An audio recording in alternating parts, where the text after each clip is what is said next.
Welcome to our study of Trungpa Rinpoche's The Future is Open, which is a brilliant presentation on the topic of karma. This week particularly, actually, the discussion that we have in the first chapter, the power of flickering thoughts, I'd like to say is one of these things you read and where I just had the thought, this really should be inscribed with gold on tablets of lapis. It's such an exquisite presentation of.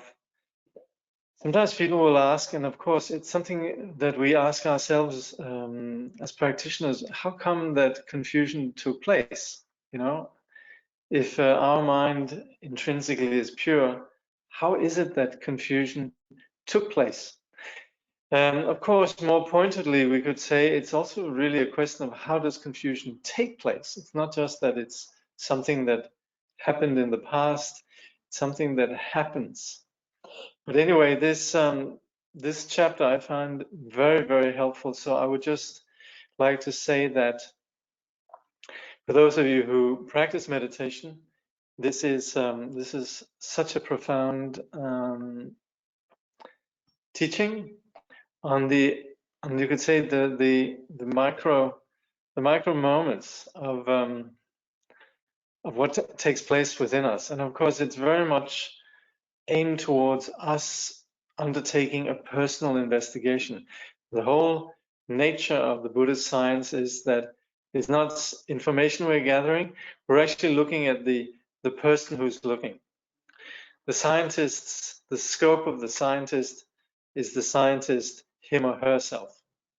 The scope of what we're doing is that very mind which is studying this, which is reading this, which are hearing these words and so forth. So here we have a quote from Trungpa Rinpoche. My grandfather of mindfulness must watch constantly after this spoiled child of deluded mind to prevent him from disaster. So this is what we're doing. This is very much about practice. The second chapter will give a little bit more of an overview, which is helpful. So working with these two together, the experiential approach and also the general knowledge, which is very helpful when we're practicing the path, then combining these two is really the approach that we're recommending here. So as always, really with an awareness of what drives suffering in the world and the recognition of this incredible fortune that we have to actually be able to do something about it, then we would generate this attitude of magnanimity, of courage, that we're actually engaging in this with the intention to address the suffering of the world. So not just our own private little quest for something, peace, enlightenment, whatever it might be. It's very much about getting to the bottom of what ails the world at large. So chapter 7, power of flickering thoughts. So the wheel of life, which we looked at before, with all the 12 nidanas, the 6 realms, and the 3 root afflictions or 3 poisons, and also something that Trungpa Rinpoche didn't actually mention last time, but it will be talked about here, is actually within that also you have between the 6 realms and the hub of the 3 poisons, there's a little rim which is on one half it's white, on the other half it's black, and that is the discussion we're going to have today on the topics of unmeritorious and meritorious action. Anyway, this situation, which is reflected in the wheel of life, is something that has to do with what has been going on, possibly for a very long time, but also it's something that is continually happening and which we can identify in our immediate experience. Now, what we call samsara and what we understand as suffering, the first noble truth, it originates with absent-mindedness or ignorance. So we would say no suffering. The first noble truth is the truth of suffering.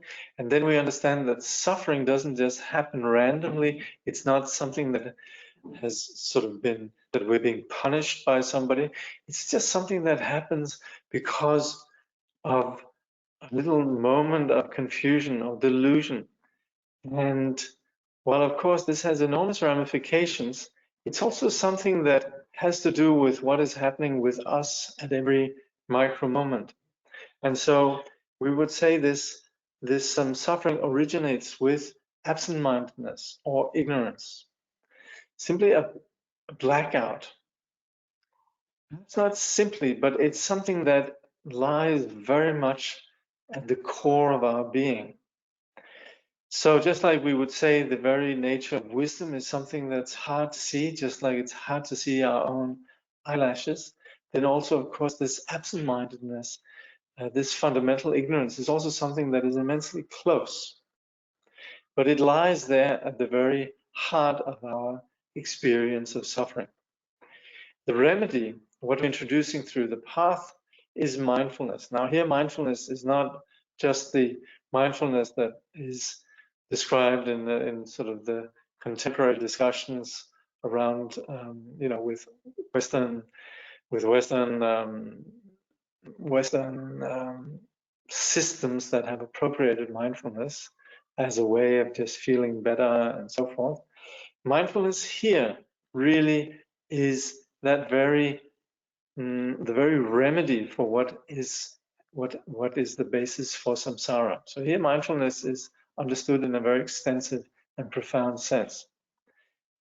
Now, as much as it's profound, it's also something that is immediate, basic to us, and that we are continually cultivating through the practice of meditation. And there's no doubt that it's not as if there's something fundamentally wrong with us. And Trungpa Rinpoche says we're not incapable of mindfulness, but it does require that we are proactive. It requires exertion. And so the practice of meditation is something we can do, but we also notice that in pursuing the practice of meditation, this mindfulness slips all the time. So this is where there's need for a very real proactive engagement. As far as this fundamental ignorance or delusion, this fundamental absent-mindedness goes, this is what brings about this sense of being lost or split, which is where we are simply not properly, there's something that's not quite well. And we've looked at this in the earlier chapters, this basic discomfort. So this is what brings about pain. This is where we begin to pursue painful actions. And that is, of course, what we are addressing here. This is not something about us being innately bad in any way. It's just out of this absent-mindedness, we spiral into confused actions that have a basic sense of pain or loss, but it's also that which brings suffering. Now, this means that we can't blame this on other external circumstances. We'll see that meditators, they don't blame outer circumstances for their suffering. So there's very much a sense of being at ease with what happens and really being, comfortable with our given conditions. But as long as we are not, you could say, experienced meditators, as long as we are still operating within this condition of being lost, then we are invoking this pain. And so this is clearly not something that we can blame blame on the outer circumstances. Trungpa Rinpoche says, such suffering, the first of the Four Noble Truths, comes from absent-mindedness. It comes from stupidity or ignorance. We're not fundamentally incapable of being mindful, but we're unable to develop exertion or striving on the path. Absent-mindedness, not being aware, brings a sense of lost and split.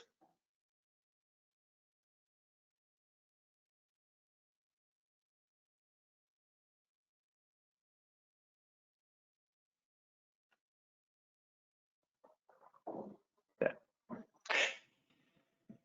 When that happens, then we begin to fail in being in tune or in sync with reality. So this is where we begin to feel clumsy in our body, speech, and mind.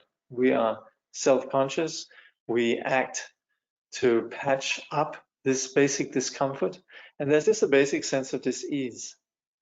So that's where we will find something to blame. Like Trungpa Rinpoche says, it's one of these things where we might realize there's actually nobody who can blame. We step in a dog shit, and we we exclaim a rude word, and yet there's not really anybody who's there to blame. So it's not about that. It's more our loss of coordination, not seeing where we're moving. And so this is about us losing our connection basically to where we are, to openness. And that's also the nature of the path, is that we're not about to replace this condition with a new thing. It's really about us coming back to where we are, to connect with the fundamental dimension of openness.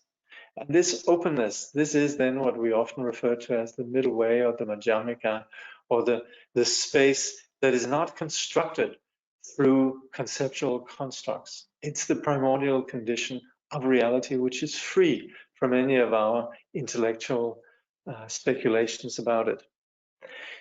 So, in view of this, the nature of the path, the practice, such as meditation, is not about making us feel good, which would just be on the premise of our ordinary expectations, but it's really to get to the heart of this absent-mindedness. This is to introduce mindfulness as a way to remedy this suffering. And so what we're doing with the practice of meditation is understanding what has taken place and then to do something about it. This is where we need to understand that this lies at the heart of the practice of mindfulness, the truth of unawareness. Sorry, the truth of awareness.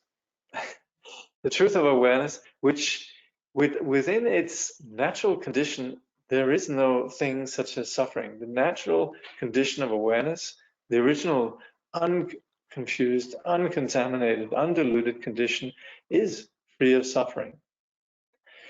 Trungpa Rinpoche says, through awareness, suffering is somewhat changed in its perspective. It's not necessarily that you do not suffer, but the haunting quality that fundamentally you are in trouble is removed. It is like removing a splinter. It might hurt, and you might still feel pain. But the basic cause of that pain, the ego, has been removed. So, of course, if the sage or the bodhisattva has some discomfort, of course, we could say, yes, the bodhisattva has suffering, but at the same time, that's really a very superficial experience of suffering, and the basic discomfort of existence is not there. So that's where it's really just like, yes, we might have some slight kind of discomfort, but it's really the real kind of problem has been removed. There's a basic sense of relief. So we want to understand that this suffering that we experience, it originates with absent-mindedness or bewilderment. In Tibetan, Trungpa, or Marikpa, ignorance. And this, of course, we'll be looking at this, but that is where the condition of samsara originates. So once we have that basic absent-mindedness in terms of our immediate experience, then we begin to have the thoughts that are continually operating with the phenomena that we are experiencing, but we are operating from a place of being confused. And so all these little thoughts that come up, both in terms of our original kind of condition of confusion, and also in terms of the sort of habits that arise, that's where we begin to then have this experience of confusion. And so that's where samsara originates. We would say then this is these flickering thoughts that are the basis for our pain. So Trungpa Rinpoche says here, or not but implicit in what Trungpa Rinpoche says, this is the place where we begin to spin in particular circles. We begin to have a familiar experience of who we are, what our world is like, and this becomes our reference point. So this is where we're then caught. We're then stuck in this stupefied state, and we continually perpetuate pain. So where this comes from is just the ego, in the sense of our consolidated sense of our person as a confused individual that continually wishes to stay within familiar patterns. So that's where we kind of look down. We have this stupefied state where we just regurgitate familiar narratives, familiar ways of reacting, familiar ways of weaving our own particular cocoon. And what we're doing with the path then is breaking this. So when we're practicing meditation, when we're in general engaging in the path, we're beginning to recognize a basic quality of something that is ultimately good. And that begins to take us out of this cocoon of our familiar habitual patterns. So that's where the path takes us out into openness. And also our habitual patterns might wish to not have openness. And that's why we sort of retreat into a small, smelly place that seems familiar, like Trungpa Rinpoche talks about just staying in bed, not wanting to shower, letting just sort of remaining unkempt, and that kind of small habitual place. So we have these two, you could say, options. He says basic goodness is like getting up and taking a shower, which wakes you up. But you would rather not do that, even though you have a bathroom. You prefer to doze in your bed. It's less of a hassle, and you don't have to sacrifice or give anything up. It's much easier just to swim around in your dirt.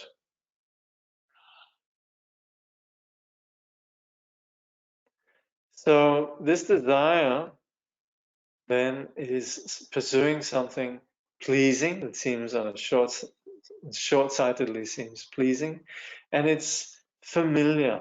And this is where we indulge the self. It's not just being lazy, but it could also just be habitual ways of reacting and sort of thinking in the same old ways, and sort of always staying within familiar attitudes, familiar opinions, regurgitating familiar statements, and so forth. So that's where we could let go of that. We could choose the openness of going out, breathing the fresh air. We might not necessarily have to equip ourselves with particular reference points or particular habits. We could do that. And yet, the thing is, and of course this we need to humbly admit, is that we have a continual habit of retracting and going back into our suffering. It's just so familiar. This is called kunjung.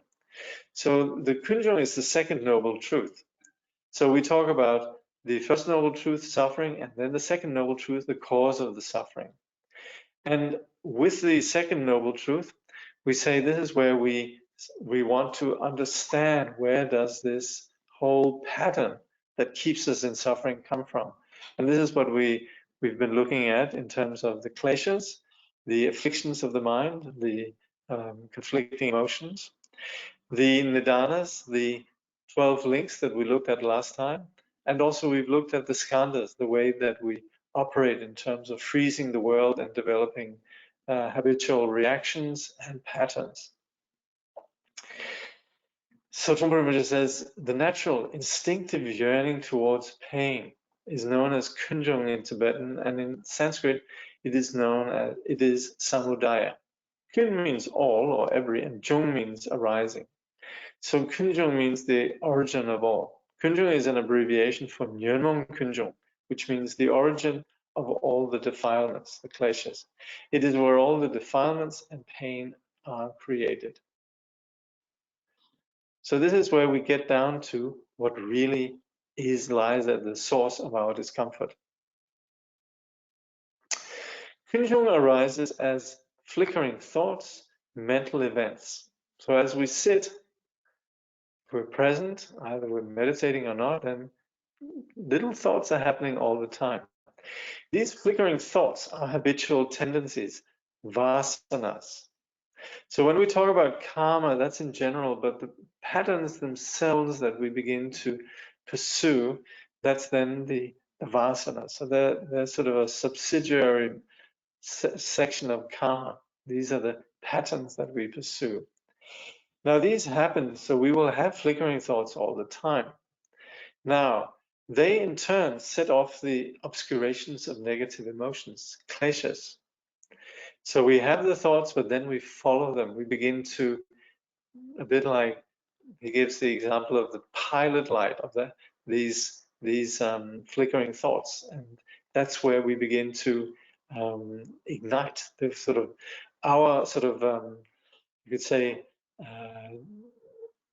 inability to sustain mindfulness as the sort of thoughts come up, as they inevitably will do. If we have this mindlessness, this absent-mindedness, it's a bit like the gas. And then with the flickering of the habitual tendencies, then this ignites the gas, and that's where we begin to then experience the pain of the kleshas. Rather than, yes. So these flickering thoughts, they're like a pilot light that can ignite the kleshas. Kunjung gives rise to a progression of increasingly large projections. We then begin to follow our thoughts, and we get lost in these regurgitation or ruminations or narratives that begin to take on a certain size, ampleur, a certain weight that drives us. So it begins with small hints of attraction or aversion. Thoughts comes up, some little thought comes up, and then we begin to follow after it. I like this. No, I don't like that. And this becomes more and more true for us. Trungpa Rinpoche says, according to the Abhidharma, the connection between small ideas and large ideas is very important. For instance, sudden dramas, such as murdering somebody or creating immense chaos, begin on the level of minute concepts and tiny shifts of attention. Something large is being triggered by something quite small. The first little hint of dislike or attraction for somebody eventually escalates and brings on a much more intense scale of emotional drama or psychodrama. So I think we all can nod to this, and it probably is quite familiar, but this is something that we need to be attentive to. These seemingly big emotions are created in subtle twists of our mind.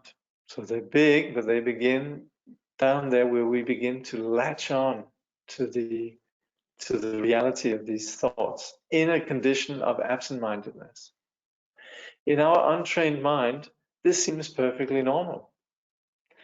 We think that's just how it does, how we do. We're possibly not even aware of this progression.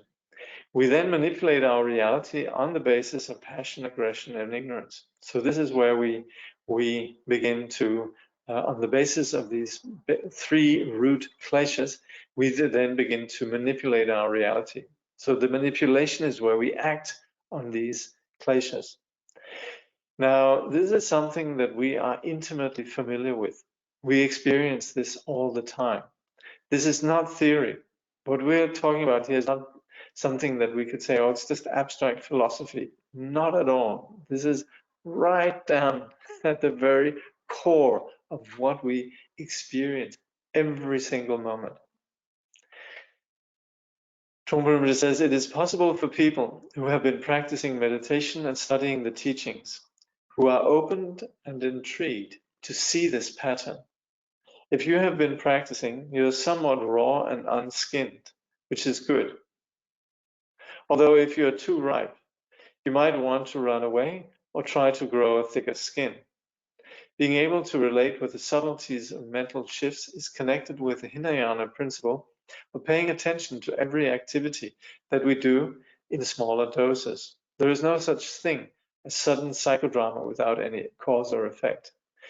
Every psychodrama that takes place in our mind or in our actions has its origin in little flickering thoughts and little flickerings of attention.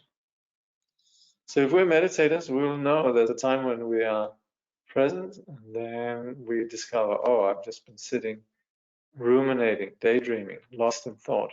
So this is, you could say, the place this goes on. Now, I was thinking a little bit, and this is just my personal take on it, because I was wondering, what does it mean if you're too ripe? You might want to run away or grow thicker skin. And I came up to, well, run away is kind of obvious. It might just be too uncomfortable, embarrassing. Trying to grow thicker skin is possibly what we sometimes do if we're a bit jaded.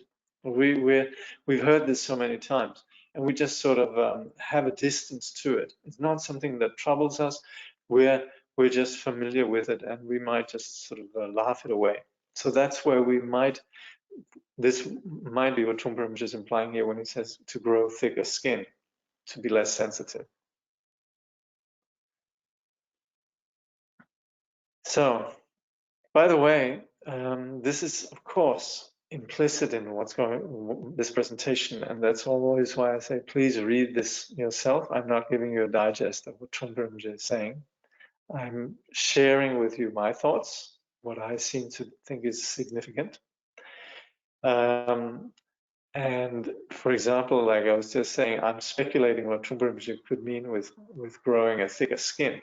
So of course, this is not authoritative what I'm saying in that regard. And so, of course, this applies to everything here in our study. So I really hope that you read this personally and don't rely on my presentation. But I would say, again, going back to this, The Power of Flickering Thoughts chapter, please read that again and again, because this really informs the practice of meditation. I think it's brilliant. I think I'm going to upload just that chapter and PDF in reading material. I hope that's okay with Shambhala Publications, but just to have it readily available.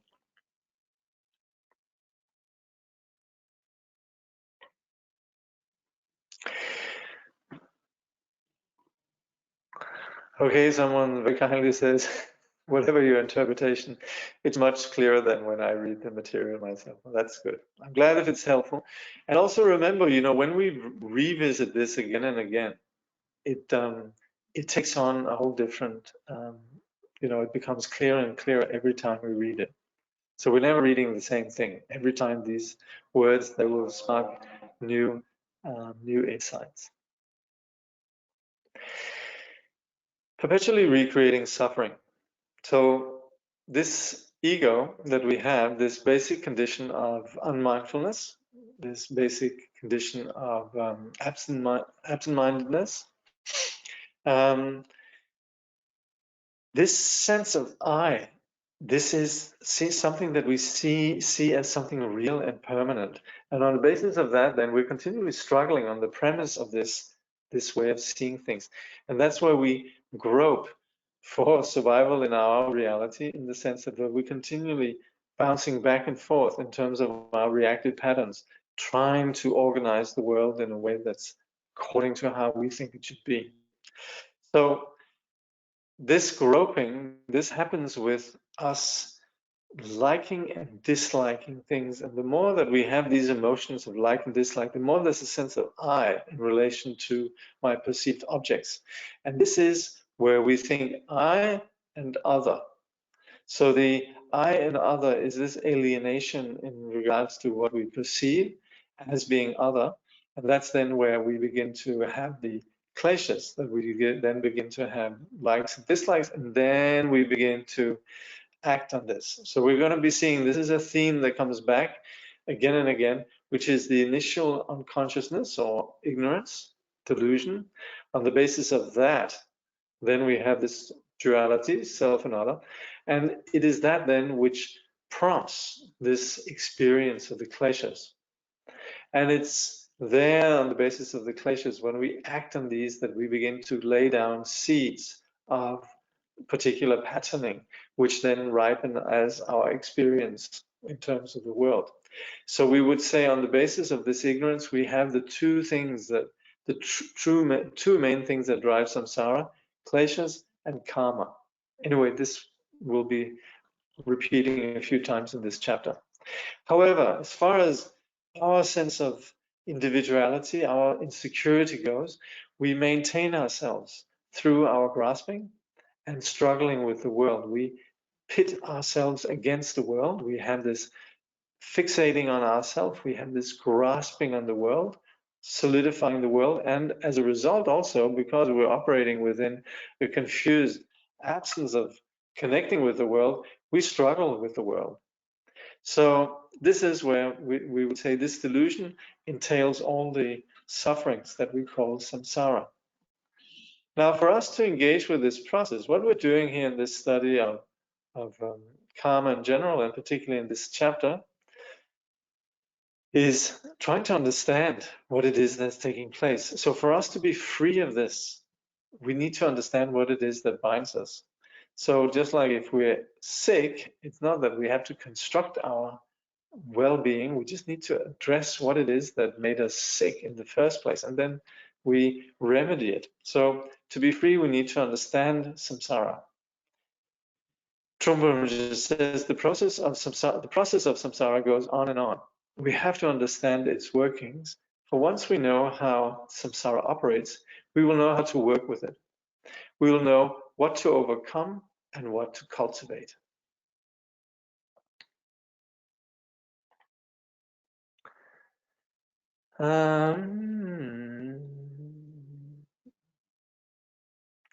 Thicker skin. Thank you. Thicker skin could also be creating more armor by pretending it's not really happening, because the sensitivity to so much awareness is too much. It's not running away, but it's more psychological trickery to avoid the pain.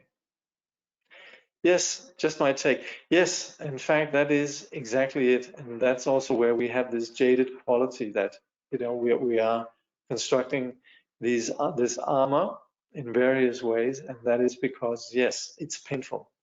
Yeah. So, he was mentioning these two kind of strategies. If we're ripe in the sense that we've been exposed to a lot of the teaching, where one is that we could run away, but like you're saying here, this is more psychological trickery to avoid the pain, or we could perhaps say the embarrassment. So yes, very true, very true.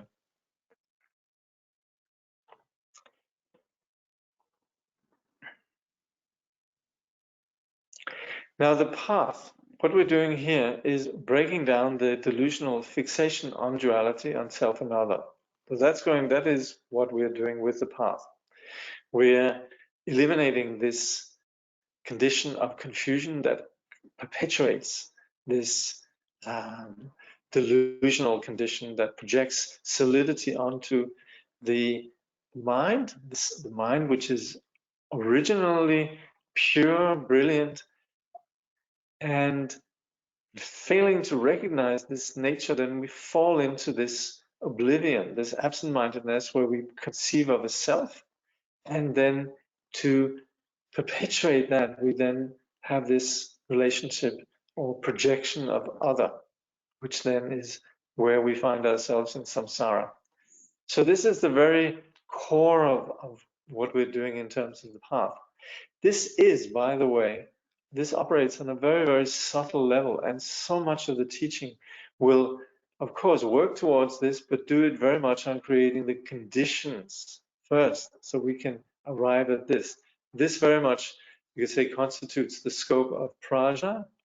And what we very often do in terms of facilitating the cultivation of prajna is the cultivation of upaya, or the pursuit of skillful means. So the path, which has this objective that we're talking about here, is equipped skillfully with so many different ways that, based on our particular disposition and who we are, what our reference points are, and so forth, where we then skillfully could engage what we are and what we have in order for this to facilitate then the process of prajna, the process of the path that enables us to go into something as subtle as the basic duality.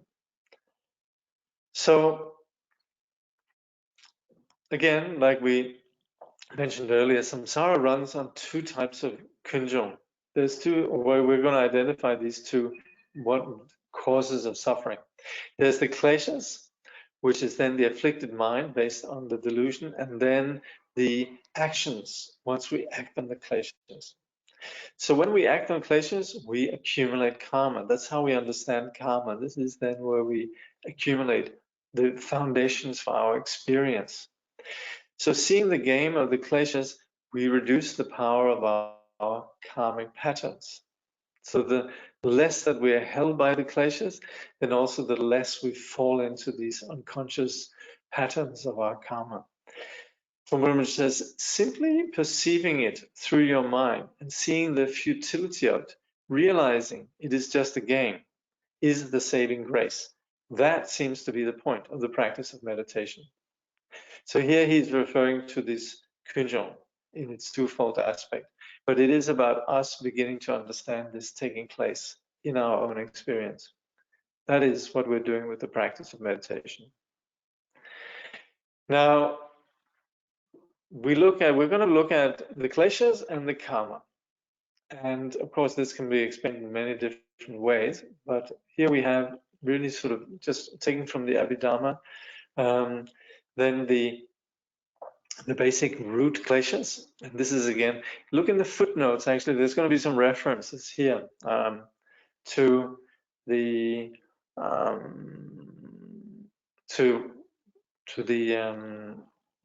particularly the 20 secondary the mental events. Anyway, kleshas. This is where we looked at also from before. We looked at this in terms of the power of flickering thoughts. Kleshas are minute at the beginning, but their consequences are large and disastrous. So this is something we can apply to our own experience. We can also apply it to, if you like, to history or social analysis and so forth. Little notions that then are sort of, become the topic of our fascination and perhaps our obsession, that then translates into our action, perhaps engages others, and can have very large consequences in terms of our experience and also in terms of the world around us. Now, for that reason, this is an important issue.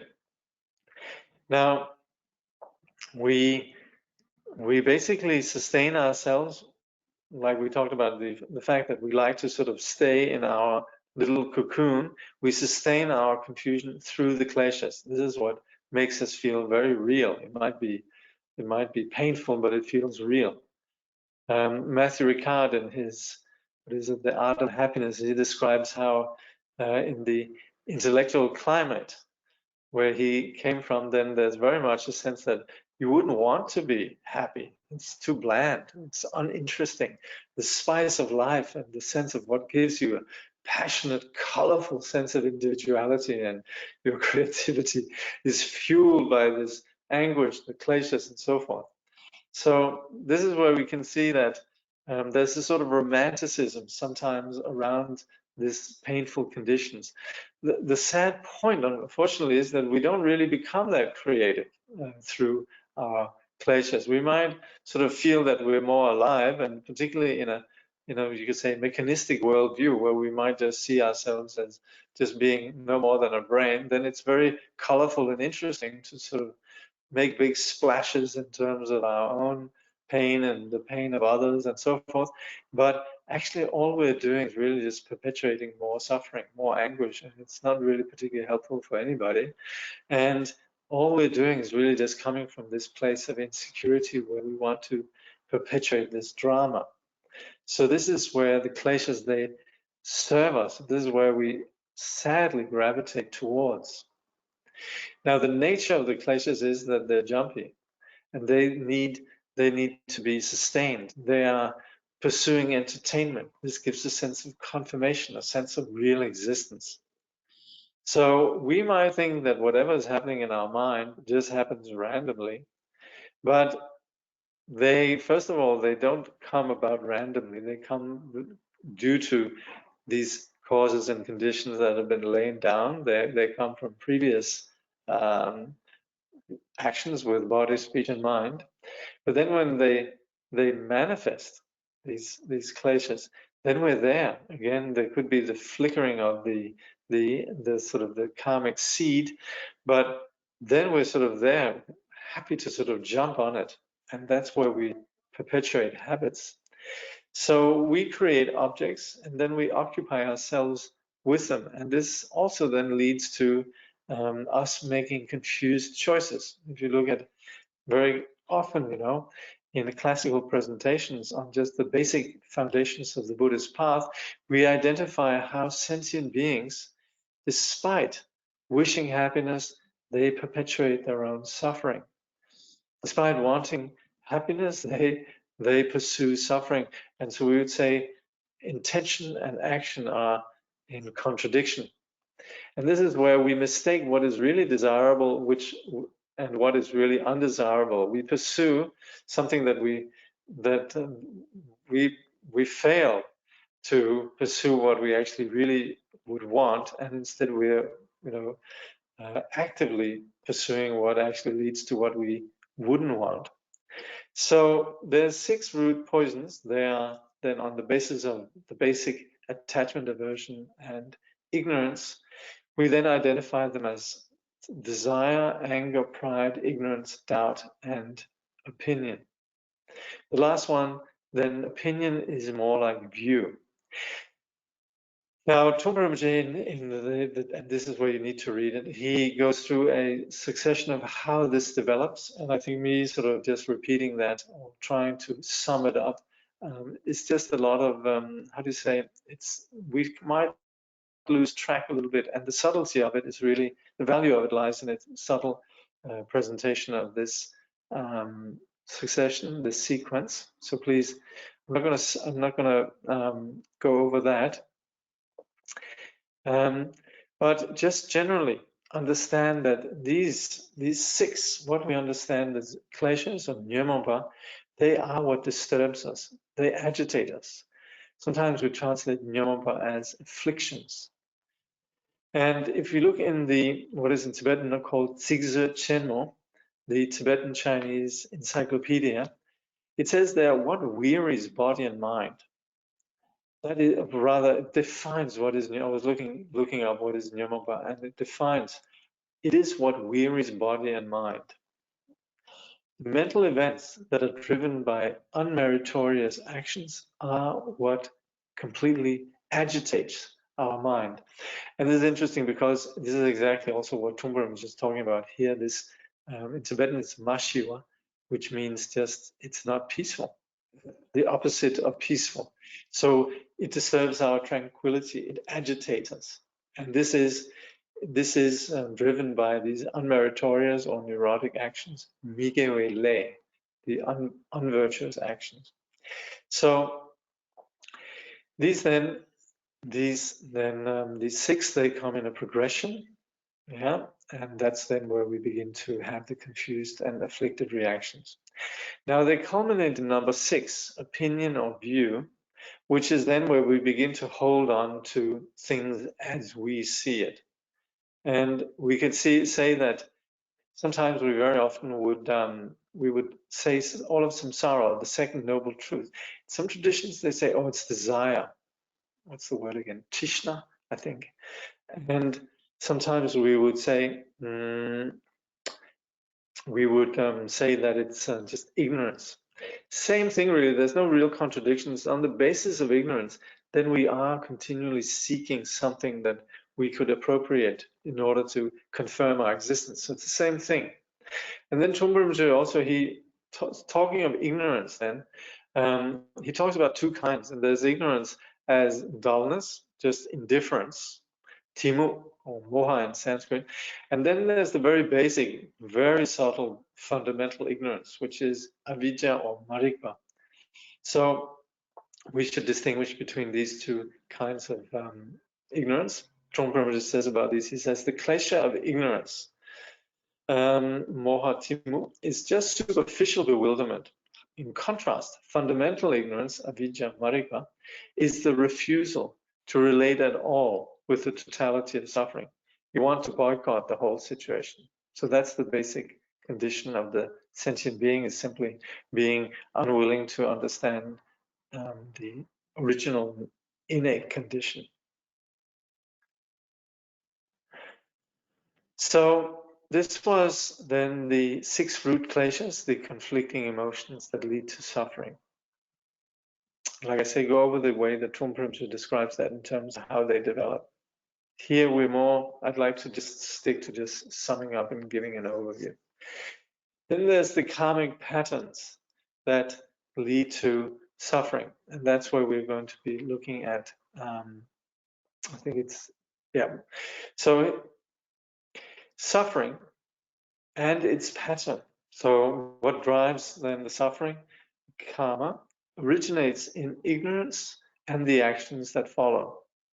So again, coming back to this, you could say the genealogy of samsara, it originates with the original ignorance. Then with that, we then have the kleshas, and with then the kleshas, we have the actions. So karma is something that originates with ignorance, and then what comes out of the ignorance. So our conditions operate within unfailing patterns of cause and effect. So this is why we understand this illness that we have is prompted by particular patterns of cause and effect. It's not about something that we're just given that we can't do something about. And so given that we have this experience that where we are now is based on the patterns of our actions in the past, is very much about how we handle these conditions presently. We are presently experiencing whatever we are.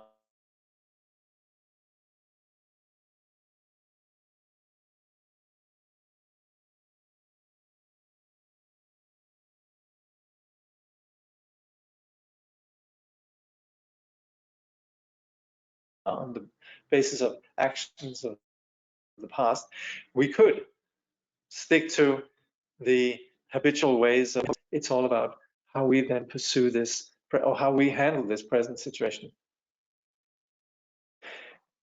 Okay, is the sound okay? I just got a message that it cut out for a moment. Okay, looks like it's okay. Good. So this means we should be quite clear. It's not like we just sort of stumble along and just sort of blindly. Okay, it's good. Thank you. So this is where it's important that we're educated and that we're discerning in terms of what is helpful for us, and that we're not just continually doing what seems to be convenient and sort of just unconsciously. Trungpa Rinpoche gives this example of the lifesaver. You know, lifesavers, I don't know if anyone, some of you probably know it, but I haven't seen them for years, but they're these little round things with a hole in the middle, look like a little bagel or a lifesaver. They're very small, you pop them in your mouth, they have different flavors, right?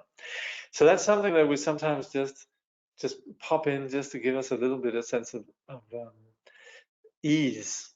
We might sort of do different things like doodle or do different things unconsciously.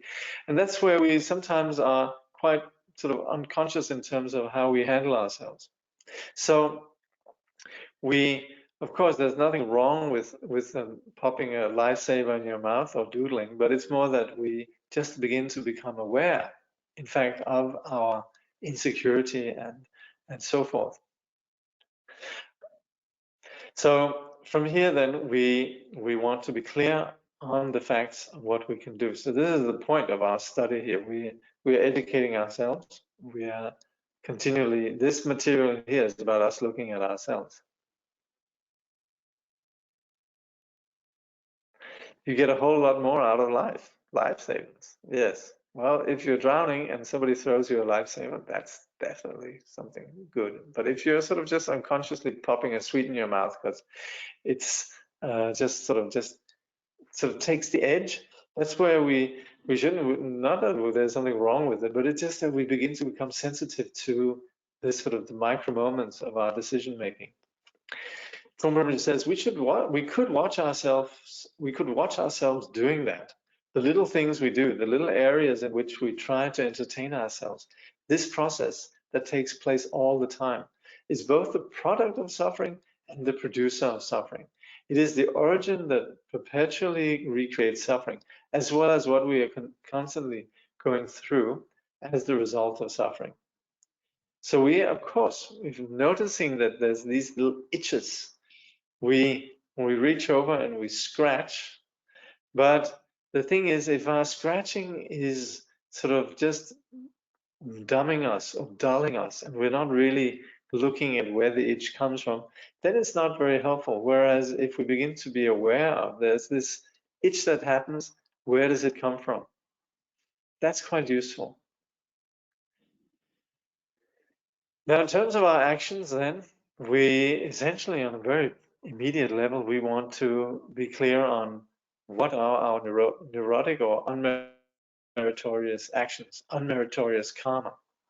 So we have meritorious and unmeritorious karma, actions that you could say connect us with something greater, and actions that sort of hold us down into a smaller place.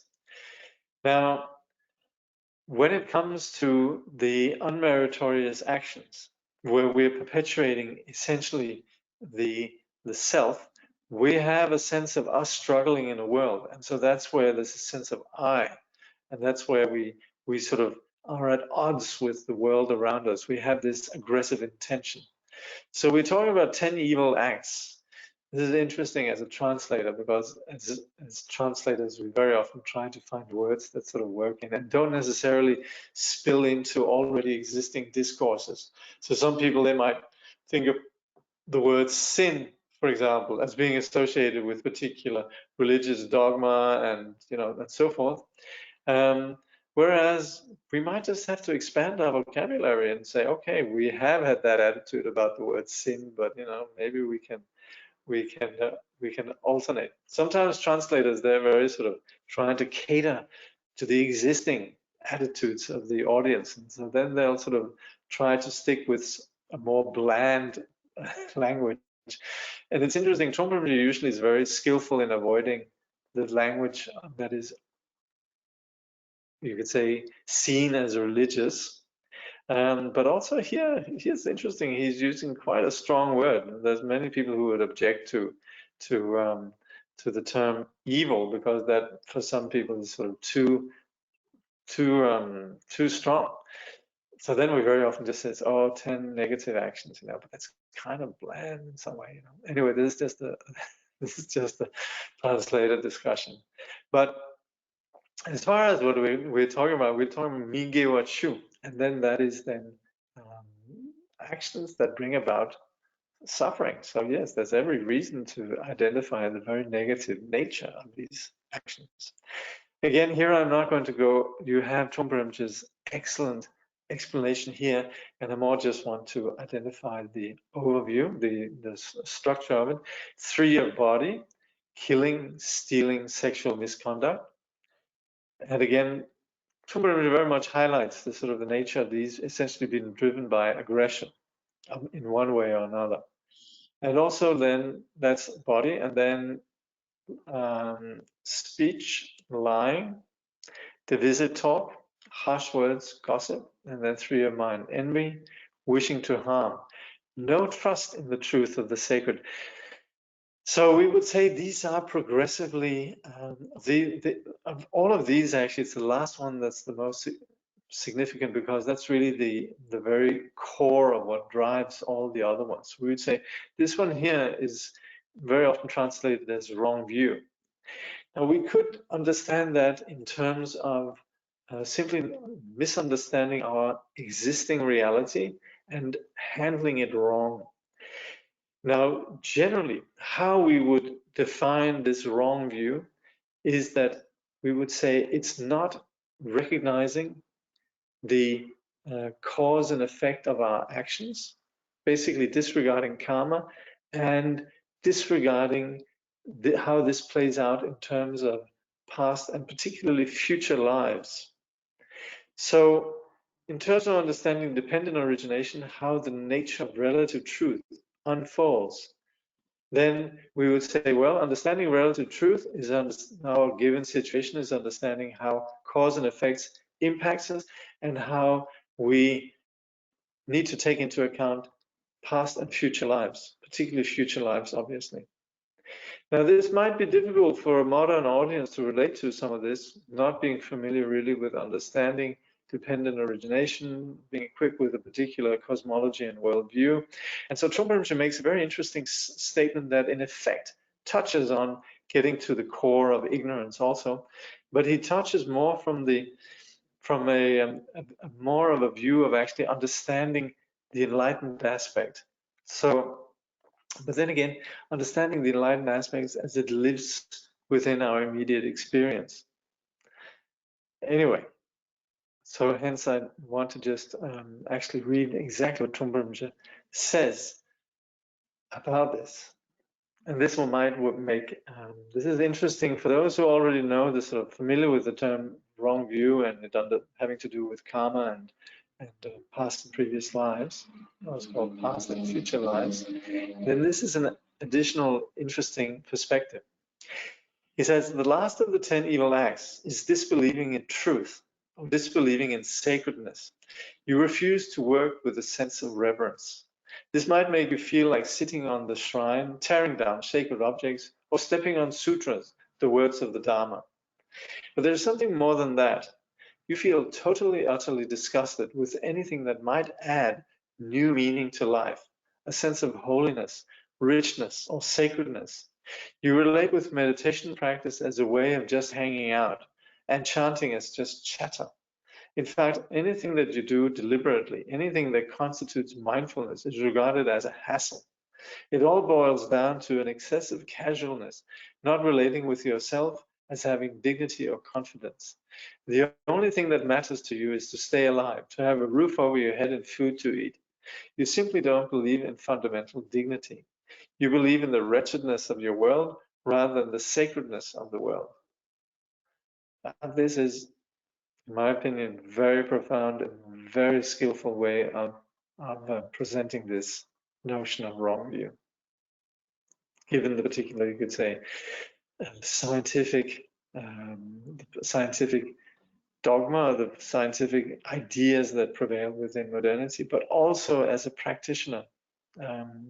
This is very much where it plays out in terms of our fundamental attitude, where you can see where we can take a route of essentially nihilism and where we can take a route of, you could say, empowerment.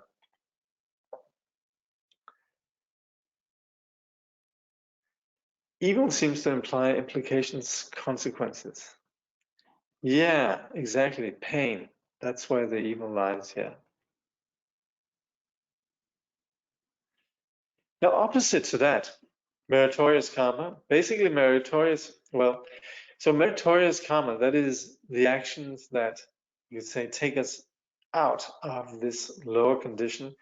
It's nevertheless still not free of samsara. Meritorious karma is still conditioned, it still belongs to the second noble truth. We're still involved in perpetuating samsara and suffering. Now, the 10 meritorious deeds are the opposite of the 10 unmeritorious. So this is how we should understand them. Basically, in the words of Trungpa Rinpoche, instead of taking life, for instance, you develop respect for life. Instead of stealing, you practice generosity. Instead of, in your sexual conduct, you practice sexual wholesomeness and friendship.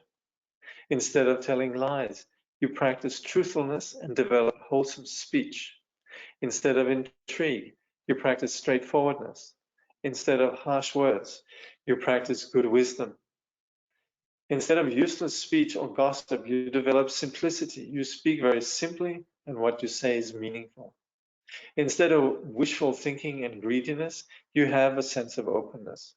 Instead of destructive thoughts and bad feelings, you practice gentleness. Instead of disbelieving in sacredness, you commit yourself to understanding sacred.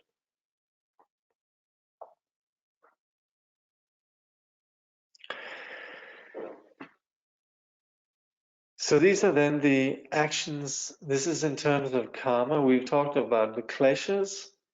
Then we've talked about what comes from the kleshas, then the actions that we do, and now we're talking about the consequences of these actions. So there's different ways of seeing these. Now we understand again, like we've looked at previously, we understand that delusion, confusion, leads to pleasures, and these are then what lead to karma and karmic consequences. Yeah.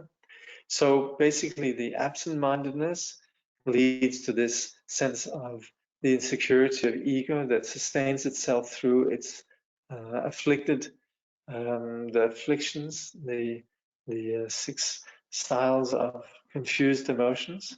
And on the basis of these styles of emotions, then acting them out, then we have our particular actions, and these then have consequences. So these consequences are then 6 ways that we begin to basically have a relationship to our world. And in Trungpa Rinpoche's words, there's 6 ways of organizing our world very badly. So this is where we're stuck with the consequences of our actions. Now, this is not something mystical, and very often we think of karma as sort of a mysterious force in the universe. And of course, understanding the subtleties and details of karma, yes, impossible actually for a non-awake, ordinary sentient being to understand. Yet, the pattern is somewhat predictable. You're going to perpetuate a particular style, and you're going to be living that. It comes up as part of who we are. This, of course, is what we can work with, but nevertheless, our given situation is something that's not that mysterious. So Trungpa Rinpoche says, it is quite predictable, since our world is created from passion, aggression, and ignorance. We get back from it what we have put in. Things are happening constantly in that way. It is very steady and very predictable. So we're going to look at these 6 types of karmic consequence. And again, this is where you will read the sort of the full story, or the beautiful presentation of Trungpa Rinpoche's words. But basically, then when we talk about these 6 types, the first type is what we call the power of volitional action. What we do.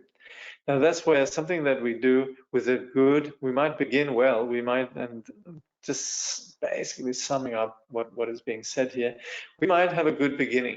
We might be born in a good place, and yet we pursue negative patterns. And so then we might have had something good to begin with, but we end up basically experiencing misery, bad ending. We might have bad beginning, but then again, the bad beginning might be a place where if we work resourcefully with it, we might have good consequences. Trungpa gives the example, you might be born into a mafia family, which of course doesn't exactly have what we would call right livelihood. But then again, you might work with the existing conditions there, particularly good wealth maybe, and you educate yourself and you're able to work intelligently with your circumstances, could have a good ending. Bad beginning, bad ending is that you're born in a really bad place, and as a consequence also you pursue bad actions and you perpetuate your own suffering. So this is very much an example of, or this is the example there are the hells, you know. So it's not that the hells are eternally going to be bad, but basically you are perpetuating a cycle that is essentially equipped with bad beginnings and bad endings. Good beginning and good ending, that's the higher rebirth. The culmination of the higher rebirth is what we call the Chakravartin, where we have conditions for virtue, meritorious actions, and so forth.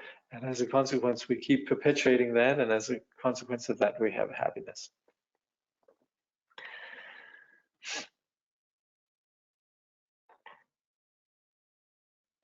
So, experiencing what you have planted. So we put down certain seeds. Now, you might, I forget the example here, but in one place, Trungpa Rinpoche, he talks about you have an argument, you're rude, you shout, and so forth, and you leave the room, and you slam the door, and your finger gets caught in the door. So that's where you have what sort of in hippie jargon is known as instant karma. And there's this sense of experiencing karmic results immediately. It's sort of only too obvious. I think Trungpa Rinpoche says here, you brush off and you have a car accident. Then you might do something now that then results in something in the future. It's not immediate. That also happens. And then there are particular actions that bring particular results. You might have a particular experience in your life. Trungpa Rinpoche gives the example of you might be born in Tibet, you might have a exposure to all sorts of Tibetan things, and yet you end up in the US working in a petrol tank. So I incidentally know exactly Tibetans who end up having a petrol station. This does happen. Persons who actually have been trained as Khenpos and lamas and so forth, somehow ending up flipping burgers or running a petrol station. Interesting. So there's these particular karmic ripenings. Then there's wide karmic consequences. Obviously, what we would want to do, emulating the three jewels, following the example of Buddha, Dhamma, Sangha, rejoicing and emulating others' virtue. There might be others that inspire us, ordinary practitioners that do things that just really inspire us. And then finally, there's the actual practice of practicing the Dhamma ourselves. Mm-hmm.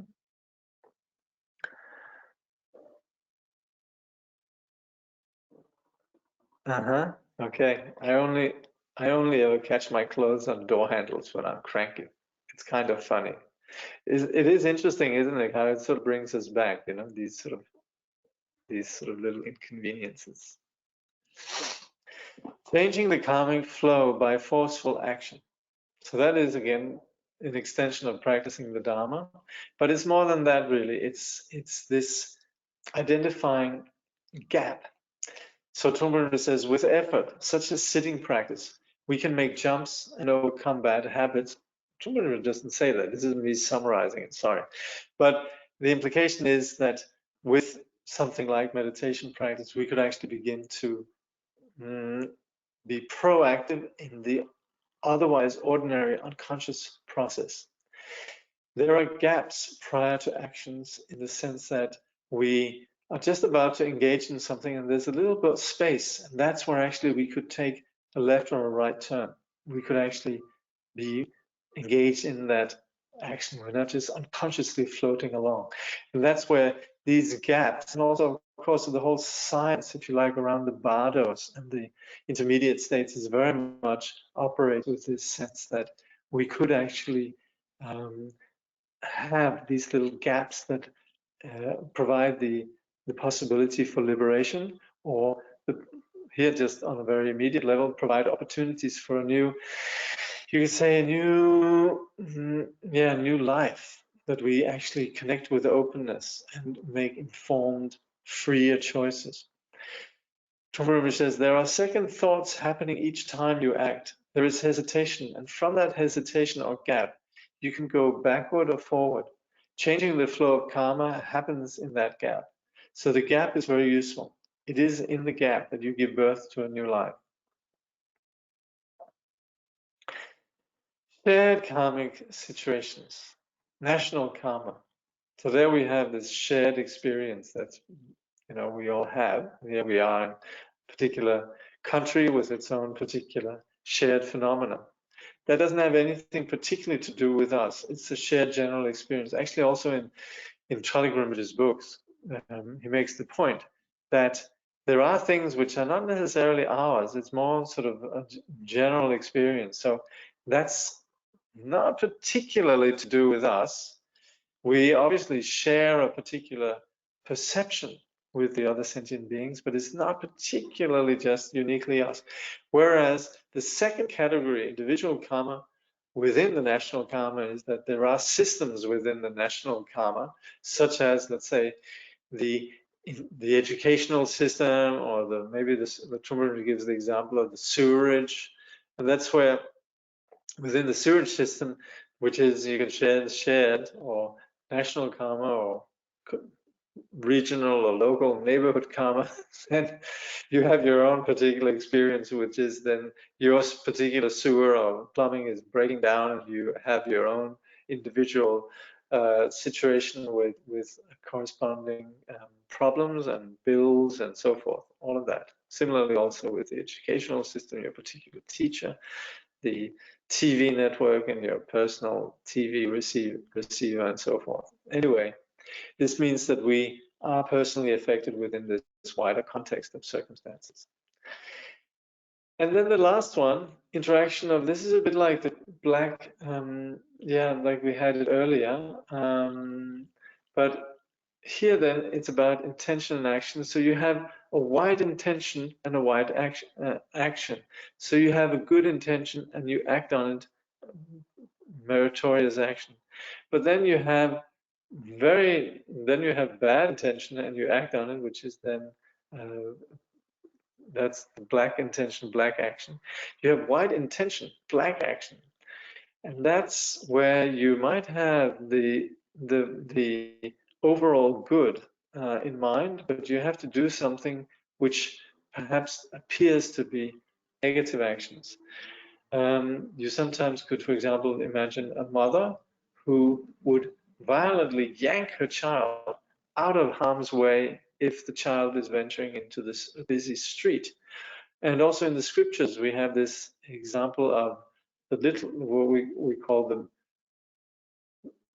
black man with the spear, and who intends to kill all these merchants aboard a ship. And there's a previous incarnation of the Buddha as a bodhisattva who's aware that he's going to do this, and so kills this man because the Buddha knows that he will suffer so much as a consequence. It's not even that, of course, also he's caring about the merchants, but interestingly, it talks more about how he's aware of the suffering that this man would go through. So out of compassion, he takes him out, and he does so courageously, saying, better that I have the negative actions than the negative results than he having to go through this. But we would say this reflects tremendous courage, and strangely enough, is something that accumulates good karma. And so then we have black intention, white action, which is then, like Trungpa was saying, we might sort of be very friendly to somebody, and sort of then we are giving them poison, in sort of the friendly gesture. Oh, please have, and yet our intention is black. But of course, we are presenting being very polite and friendly. So also, the kind of black intention, we might pretend to be terribly virtuous and nice people, when in fact we just do it purely out of self-interest and to manipulate the situation. Yeah? Okay, so finally then, summing it up, Trungpa Rinpoche then says in regards to these let's just see, in terms of karmas and kleshas, he says, kleshas and karma, he says, although people are not generally 100% sane, they are worthy of our respect for their partial goodness. Now we actually understand how we are constructed through this mixed bag of all sorts of confused actions, or confused attitudes and confused actions. Yeah? So we understand that there is all the time something that is basically good and tangled up with confusion, right? So there's partial goodness. He says it's the same as saying that we can't expect perfect weather. Instead, we have to expect occasional sunshine of goodness in spite of the snow. All 6 types of karmic consequences are arrived at partly due to your being in a wrong environment and partly due to your own neurosis. It is our intention to avoid such karmic consequences. However, once those 2 conditions come together, the environment and our own neurosis, it's very hard to push against them. The only way to do so is by arousing the personal inspiration to try to change one's national and domestic karma. So this is about where we begin to work with our selves, and also a sense of with an awareness of the world around us. So this is what Trungpa Rinpoche, he speaks about creation of enlightened society. And somebody might say, well, this is it's a unique term for Trungpa Rinpoche, but of course, it's basic to the whole Bodhisattva motivation. So there's nothing here that hasn't been said in other teachings, but at the same time, it's very interesting, and particularly if you study Trungpa Rinpoche's teachings on Shambhala training and so forth, it very much operates within a familiar discourse that's very acceptable to the modern person, which is really this sort of idea, rather totalitarian idea, that if whatever you're going to do, it has to be something that's sort of should be there for everybody. So that's where the idea of creating an enlightened society comes in. So again, this is just my take, my way of understanding it. Anyway, Trungpa Rinpoche is speaking about enlightened society, then creating this sort of way of engaging with our world. He says we have a commitment to the world to stem against the flow of confusion. So in that sense, we're not indifferent to the world around us. We're very involved and we want to help. We can demonstrate how this is done. We can have a certain decorum as practitioners. We can inspire the world. We can't go out there and sort of bang the truth onto people, but what we can do is apply it to ourselves, and that might inspire. So in this sense of being connected with the world, we should work towards an enlightened society. Simply just being there and inspiring. This has been done in the past, it can be done presently, it will succeed in the future. So this is something that, of course, we practice imperfectly, and us as Buddhists, we're a motley crew of some doing wonderful things, some less wonderful things, but there's a sense of really heading towards something that is valuable, basic inspiration, basic goodness. So that's where we appreciate how goodness has translated into action in societies in the past, is being done presently, and it will happen in the future. He says to overcome the problems of karmic volitional action, we have to go beyond our own hesitation, our own doubt, so that we can actually jump in and work both with ourselves and with others. So this is what we're doing with the practice of the path. We're actually stepping out of that. And this helps us and helps others.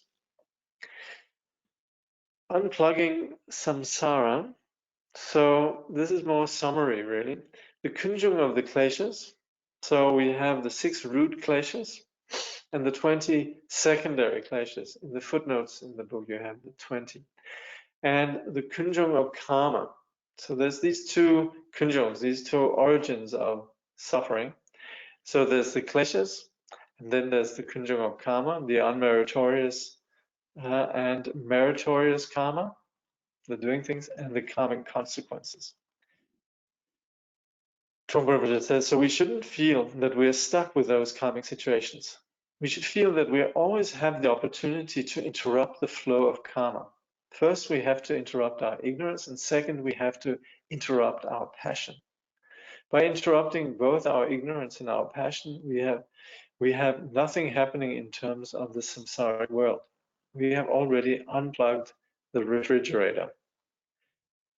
So summing up really in terms of these 2 chapters, one is very much about addressing the ignorance itself, and then also being sensitive to the products of ignorance, which are then the kunjung of the kleshas and of the karma. we can interrupt this. Next time, please read chapters 9 and 10. Any questions? Last minute?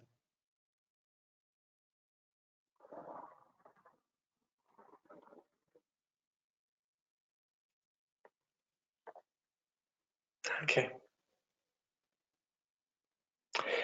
By this positive action, may all beings perfect the accumulation of merit and wisdom and attain the two supreme kayas which arise from merit and wisdom. Thank you.